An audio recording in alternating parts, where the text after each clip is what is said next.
What's up, baby?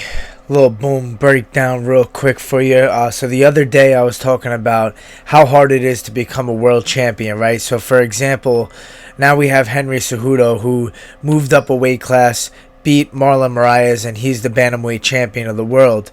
Um, Guys like Aljamain Sterling, Dominic Cruz, whoever else at the top of the division at 135 that deserves their next shot, that worked their way up to get the next shot. Now they're in a predicament where you see Henry Cejudo's calling out, Lomachenko, trying to utilize his power as a world champion to build fights in other combat sports like boxing, because this is the layout that Conor McGregor started. So people are trying to follow that to build their name and also to make history. You can't blame a guy like Henry Cejudo, who is an Olympic world champion, flyweight world champion, bantamweight world champion, and now wants to become a boxing world champion.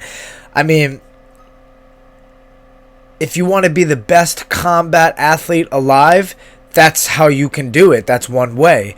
And I think, he's not stupid for trying to do that, but it's unfortunate for the sport of MMA and for these guys in the UFC who have worked their way up to finally get their chance to fight for a title, and now they're dealing with their champion doing stuff like this. And potentially, if business makes sense, if the money makes sense, the UFC is going to try to jump on opportunities to do stuff like this, like they did with McGregor. Now, this is a different example because obviously Henry Cejudo doesn't have that same star power where he's going to bring in, as much money as a guy like Conor, but to fight Lomachenko, it would bring a lot of eyes on the sport of boxing. It would bring fans from boxing over to MMA, and it could do things that are positive for the sport as far as business and promotion goes.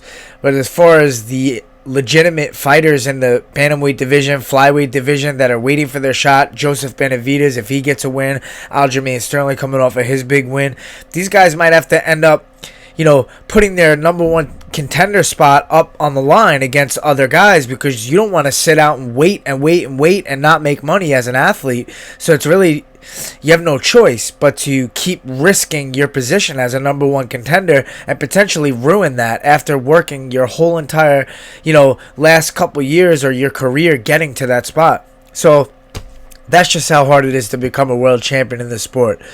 Boom.